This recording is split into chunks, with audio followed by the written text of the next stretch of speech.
Kidney biopsy के time पे patient को कौन सी पोजीशन दी जाती है और पेशेंट को सांस रोक के रखने के लिए क्यों बोला जाता है। जब पेशेंट का इंट्राक्रेनियल प्रेशर इंक्रीज होता है तो हेड एंड को एलिवेट कर दिया जाता है 30 to 40 डिग्री, लेकिन साथ में न्यूट्रल पोजीशन भी दी जाती है। न्यूट्रल पोजीशन क्या है? थोरासेंटेसिस करते टाइम पेशेंट को सिटिंग पोजीशन ही क्यों दी जाती है और इसके साथ साथ कौन सी फोर्स है जो फ्लूइड ड्रेन करने में हेल्प करती है ड्यूरिंग थोरासेंटेसिस। तो इसी तरह से बाकी पोजीशन, इंपॉर्टेंट पोजीशंस हम डिस्कस करेंगे इस वीडियो में। सबसे पहले की पॉइंट्स हैं, किडनी बायोप्सी के टाइम पे प्रोन पोजीशन दी जाती है, पेशेंट को उल्टा लेटाया जाता है, साथ में ही एक पिलो के साथ सपोर्ट किया जाता है ताकि किडनी जो है वो थोड़ा ऊपर की तरफ आ जाए और बायोप्सी लेने में थोड़ी आसानी रहे। पेशेंट को सांस रोक के रखने के लिए इसीलिए बोला जाता है क्योंकि जो रीनल फेशियाज हैं, किडनी के सराउंडिंग में जो फेशियाज हैं वो डायफ्राम मसल के साथ अटैच होते हैं। जो डायफ्राम है रेस्पिरेटरी मसल है, जब हम सांस लेते हैं, इनहेल करते हैं, उस टाइम पे ये नीचे की तरफ चला जाता है और जब हम एक्सहेल करेंगे तो वापस अपनी पोजीशन पे वैसे ही आ जाएगा, ऊपर की तरफ आ जाएगा। तो जब भी सांस लेंगे, सांस छोड़ेंगे, उस टाइम पे जब डायफ्राम मूव करेगा, डायफ्राम के साथ साथ जो रीनल फेशियाज हैं वो भी मूव करेंगे और साथ में किडनी भी मूव करेगी। तो बायोप्सी लेने में दिक्कत होती है, इसलिए पेशेंट को बोला जाता है कि 10 से 15 सेकंड के लिए आप अपनी सांस रोक के रखिए। दूसरा, लिवर बायोप्सी के टाइम पे कौन सी पोजीशन दी जाती है? लिवर हमारा राइट साइड है तो पेशेंट को लेफ्ट लेटरल पोजीशन दी जाएगी ताकि जो राइट साइड है वो ऊपर की तरफ आए और हम आसानी से पेशेंट का लिवर से टिश्यू ले सकें, लिवर बायोप्सी कर सकें। After liver biopsy right lateral position दी जाएगी ताकि बेड जो है स्प्लिंट की तरह एक्ट करे, ब्लीडिंग स्टॉप करने में हेल्प करे और पेशेंट का कंफर्ट लेवल जो है उसे इंक्रीज करे। ड्यूरिंग लंबर पंक्चर सी शेप पोजीशन दी जाती है, पेशेंट के जो लेग्स हैं फ्लेक्स किए जाते हैं, चेस्ट की तरफ लाए जाते हैं, साथ में उसके हेड को भी अंदर की तरफ फ्लेक्स करने के लिए बोलते हैं, बिल्कुल सी शेप में, जैसे फेटल पोजीशन होती है, बच्चा पेट में होता है, उसी तरह की पोजीशन लेने के लिए बोला जाता है। आफ्टर लंबर पंक्चर हम पेशेंट को बोलते हैं कि 4 से 10 घंटे के लिए सुपाइन पोजीशन में रहे। जो सुपाइन पोजीशन है लंबर पंक्चर के बाद इंट्राक्रेनियल प्रेशर को कम करने में या बैलेंस में मेंटेन करके रखने के लिए ताकि इंक्रीज ना हो उसमें भी हेल्प करती है, साथ में सीएसएफ लीकेज में भी हेल्प करती है। नेक्स्ट, पैरासेंटेसिस के टाइम पे पेशेंट को सेमी फॉललेस पोजीशन दे सकते हैं या फिर सिटिंग पोजीशन दे सकते हैं। थोरासेंटेसिस में भी पेशेंट को sitting, side lying on unaffected side with head of the bed elevated. Maximum time paracentesis और थोरासेंटेसिस में सिटिंग पोजीशन दी जाएगी ताकि ग्रेविटेशनल फोर्स के साथ जो फ्लूइड है उसे हम ड्रेन कर सकें। अगर पेशेंट सिटिंग पोजीशन नहीं ले सकता है तो अनअफेक्टेड साइड पे उसे हम लेटा सकते हैं। पल्मोनरी एम्बोलिज्म के टाइम पे पेशेंट को हाई फाउलर्स पोजीशन क्यों दी जाती है? क्योंकि जो एम्बोलाई है ताकि वो लंग्स में ही रहे, हर्ट में ना जाए, सर्कुलेशन में ना जाए, इसीलिए हम पेशेंट को हाई फाउलर्स पोजीशन देते हैं ताकि इसके साथ साथ पेशेंट को सांस लेने में भी आसानी हो। अगर एयर एम्बोलाई है उस केस में हम पेशेंट को लेफ्ट लेटरल पोजीशन देते हैं विद ट्रेंडलेनबर्ग। ट्रेंडलेनबर्ग पोजीशन क्यों दी जाती है? ट्रेंडलेनबर्ग पोजीशन में क्या होता है, जो हेड एंड होता है वो थोड़ा नीचे होता है और पेशेंट की लेग्स को एलिवेट कर दिया जाता है। अब ये पोजीशन क्यों देते हैं हम? ताकि पेशेंट का जो एम्बुलाई है, एयर का जो एम्बुलेंस बना हुआ है, सर्कुलेशन में है, वो लेग्स में ही रहे या नीचे के बॉडी पार्ट्स में ही रहे, हमारे हार्ट या ब्रेन तक ना आए, इसीलिए पेशेंट को ट्रेंडलेनबर्ग पोजीशन दी जाएगी। लेकिन अगर वो हार्ट तक ट्रेवल कर भी गया है तब भी वो पल्मोनरी सर्कुलेशन में ना जाए, उसे प्रिवेंट करने के लिए हम पेशेंट को लेफ्ट लेटरल पोजीशन देते हैं। स्पाइनल कॉर्ड इंजरी के केस में पेशेंट को मूव करने के लिए या साइडलाइन पोजीशन देने के लिए, बेडिंग चेंज करने के लिए हम लॉग रोलिंग टेक्निक यूज करते हैं, यानी पेशेंट की बॉडी बिल्कुल अलाइंड रहेगी, स्ट्रेट रहेगी। जब भी हम उसे मूव करेंगे राइट साइड या लेफ्ट साइड, 2 से 3 हेल्थ केयर वर्कर जो है इसमें हेल्प करेंगे और पेशेंट की पूरी बॉडी को एक साथ मूव करने में हेल्प करेंगे। इस बीच में पेशेंट की बॉडी कहीं से भी ट्विस्ट नहीं होनी चाहिए, अदरवाइज स्पाइनल कॉर्ड इंजरी और ज्यादा वर्स हो सकती है। मेस्टेक्टमी यानी ब्रेस्ट रिमूवल के बाद पेशेंट को सेमी फॉललेस पोजीशन दी जाती है with unaffected arm elevated on a pillow to promote lymphatic fluid drainage. Semi Fowler's position इसलिए दी जाती है ताकि पेशेंट को सांस लेने में आसानी हो। दूसरा, जो ड्रेनेज है वो आसानी से रिमूव हो जाए, एडिमा ना हो। आर्म को भी हम एलिवेट इसलिए करते हैं ताकि लिम्फेटिक ड्रेनेज हो जाए और एडिमा उस साइड की आर्म में पेशेंट को ना हो। कैटरेक्ट सर्जरी के टाइम पे सेमी फॉललेस पोजीशन दी जाती है ताकि इंट्राऑक्यूलर प्रेशर इंक्रीज ना हो और फर्दर पेशेंट में ग्लूकोमा ना हो। साइनोटिक स्पेल्स के केस में नी चेस्ट पोजीशन दी जाएगी, जिसमें फिर से सी शेप पोजीशन दी जाएगी। पेशेंट की जो लेग्स हैं और हेड है उसे चेस्ट की तरफ फ्लेक्स करते हैं अब इससे साइनोटिक स्पेल्स को ट्रीट करने में हेल्प मिलती है। ऑटोनोमिक डिसरिफ्लेक्सिया के केस में हाई फाउलर्स पोजीशन देंगे। High Fowler's position up to 90 degree होती है। टेट्रोलॉजी ऑफ फैलेट में पेशेंट आपको कौन सी पोजीशन में देखने को मिलेगा, तो पेशेंट आपको स्क्वेटिंग पोजीशन में देखने को मिलेगा, बैठा हुआ होगा जमीन के ऊपर लेग्स को फ्लेक्स करके।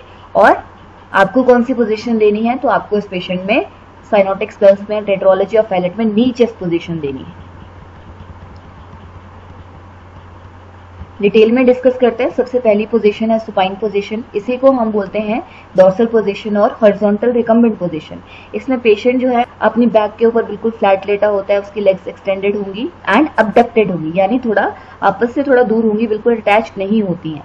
इसका पर्पस क्या है, एक तो पेशेंट का ये कंफर्ट इंक्रीज करेगी, दूसरा वाइटल साइंस हम इससे आसानी से चेक कर सकते हैं। अगर एंटीरियर साइड से हर्ट है, एब्डोमेन है, उसका फिजिकल एग्जामिनेशन करना है, उसे हम आसानी से कर सकते हैं। अगर एंटीरियर पोर्शन की सर्जरी होनी है, उसमें भी सुपाइन पोजीशन दी जाती है। साथ में मेल कैथेटराइजेशन के केस में सुपाइन पोजीशन दी जाएगी। Dorsal recumbent position, patient supine position में ही है, लेकिन हमने पेशेंट की नीज जो है वो फ्लेक्स करके रखनी है, यानी थोड़ा मोड़ के रखनी है। फ्लेक्स करने का मतलब है हम एंकल थोड़ा रिड्यूस करेंगे दो बॉडी पार्ट्स के बीच में, तो इसमें भी नीज को फ्लेक्स किया जाता है, लेग्स को फ्लेक्स किया जाता है। इसका पर्पस मेन है फीमेल कैथेटराइजेशन के टाइम पे पोजीशन दी जाएगी। साथ में अगर रेक्टल और विजाइनल एग्जामिनेशन करना है तब भी हम ये पोजीशन दे सकते हैं। प्रोन पोजीशन में पेशेंट उल्टा लेटा होगा अपने एब्डोमेन के ऊपर, उसका हेड जो है एक साइड को टर्न किया जाता है। पर्पस एम्पुटेशन के बाद, यानी अगर लोअर लेग्स की एम्पुटेशन हुई है, पेशेंट की लेग रिमूव कर दी गई है, उस केस में कॉन्ट्रैक्चर्स डेवलप हो सकते हैं। कॉन्ट्रैक्चर्स का क्या मतलब है, अगर पेशेंट सुपाइन पोजीशन में रहता है या फाउलर्स में रहता है, सेमी फाउलर्स में रहता है, उसकी वजह से जो मसल्स हैं उनमें शॉर्टनिंग हो जाएगी, जिससे आप बोलते हैं कॉन्ट्रैक्चर्स। तो कॉन्ट्रैक्चर्स को प्रिवेंट करने के लिए, ताकि थोड़ा स्ट्रेच आए मसल्स में, इसलिए हम पेशेंट को प्रोन पोजीशन देते हैं आफ्टर एम्पुटेशन।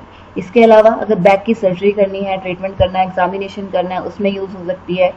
बैक से या सुपाइन पोजीशन में जो प्रेशर एरियाज हैं, वहां से प्रेशर रिलीव करने के लिए बेडरिडन पेशेंट्स में प्रेशर सोर्स को प्रिवेंट करने के लिए हम थोड़े टाइम के लिए पेशेंट को प्रोन पोजीशन में रख सकते हैं। कॉन्ट्राइंडिकेशंस क्या है, अगर पेशेंट में रेस्पिरेटरी प्रॉब्लम है, इस पोजीशन में पेशेंट आसानी से सांस नहीं ले पाएगा, तो अवॉइड करनी है। इसके अलावा अगर स्पाइनल कॉर्ड की इंजरी हुई है, उसमें भी अवॉइड की जाएगी, और अगर एब्डोमिनल सर्जरी हुई है, उस केस में भी हम अवॉइड करेंगे। नेक्स्ट, लेफ्ट लेटरल पोजीशन, जिसे हम लेफ्ट साइडलाइन पोजीशन भी बोलते हैं।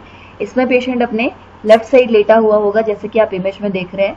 इसका पर्पस है, अगर एनीमा देना है, बहुत बार रिपीट हुआ है क्वेश्चन, एनीमा के टाइम पे लेफ्ट लेटरल पोजीशन दी जाती है। अगर प्रेग्नेंट फीमेल है, 7 महीने से ज्यादा प्रेग्नेंट है, तो उस केस में सुपाइन हाइपोटेंशन सिंड्रोम प्रिवेंट करने के लिए। अब ये सुपाइन हाइपोटेंशन सिंड्रोम क्या है, जब पेशेंट बिल्कुल सुपाइन पोजीशन में होगा, अपनी पीठ के बल लेटा होगा, तो प्रेगनेंसी की वजह से, एब्डोमिनल वेट का बड़ा होने की वजह से पेशेंट का जो इंफीरियर वेना कावा है वो कंप्रेस हो जाता है, और कंप्रेस होने की वजह से जो ब्लड है वापस से हार्ट तक नहीं जा पाता। उसको प्रिवेंट करने के लिए आप पेशेंट में लेफ्ट लेटरल पोजीशन दे सकते हैं, ताकि उसका बीपी डाउन ना हो, डिक्रीज ना हो, सर्कुलेशन कंप्रेस होने की वजह से, ब्लड वेसल्स कंप्रेस होने की वजह से। रेक्टल सपोजिटरी इंसर्ट करनी है, रेक्टल एग्जामिनेशन करना है, रेक्टल टेम्परेचर चेक करना है, उस केस में भी आप ये पोजीशन दे सकते हैं। Sims left lateral prone position जिसे हम बोलते हैं सिम्स पोजीशन को। इस केस में जो पेशेंट है उसकी एक लेग एक्सटेंडेड होगी और जो दूसरी लेग है वो 45 टू 90 डिग्री के बीच में फ्लेक्स होती है। इसका पर्पस, अगर रेक्टल और वेजाइनल एग्जामिनेशन करना है, अगर पेशेंट को एनीमा देना है, तब आप ये पोजीशन यूज कर सकते हैं। Next, Fowler's position. अगर 15 टू 30 डिग्री तक आपने हेड एंड एलिवेट किया है, उससे आप बोलेंगे लो फाउलर्स पोजीशन। 30 टू 45 किया है, उससे हम बोलते हैं semi Fowler's position. 45 to 60 degree तक एलिवेट किया है, उसे हम बोलते हैं फाउलर्स पोजीशन। और अगर 60 से 90 के बीच में है, तब उसे हाई फाउलर्स पोजीशन बोला जाता है। इसका पर्पस है, फाउलर्स पोजीशन में मेनली डिज्निया रिलीव होता है, पेशेंट को सांस लेने में दिक्कत हो रही है, तो उसे हम फाउलर्स पोजीशन में रख देते हैं, सेमी फाउलर्स पोजीशन में रख देते हैं, ताकि पेशेंट आसानी से सांस ले पाए, आसानी से ब्रीथ कर पाए। इंक्रीज इंट्राक्रेनियल प्रेशर के केस में 30 डिग्री पे बेड एंड एलिवेट किया जाएगा, साथ में न्यूट्रल पोजीशन दी जाएगी। न्यूट्रल पोजीशन क्या है, जो पेशेंट का हेड है ना तो राइट साइड टर्न होना चाहिए ना लेफ्ट साइड टर्न होना चाहिए, बिल्कुल न्यूट्रल पोजीशन में होना चाहिए, ताकि पेशेंट का इंट्राक्रेनियल प्रेशर मेंटेन रहे और उससे आप कम कर सकें। एंटीट्यूब इंसर्शन के टाइम पे भी हम high Fowler's position, semi Fowler's position दे सकते हैं। पल्मोनरी एम्बोलिज्म के टाइम पे दी जाती है, थोरासेंटेसिस के टाइम पे दी जाती है, गैस्ट्रिक लवाज करना है, एब्डोमिनल कैविटी से ड्रेनेज लेनी है, जिसे हम पैरासेंटेसिस बोलते हैं। इसके अलावा एब्डोमिनल सर्जरी के बाद जो सूचर लाइन है उस पर प्रेशर रिलीव करने के लिए भी हम ये पोजीशन देते हैं।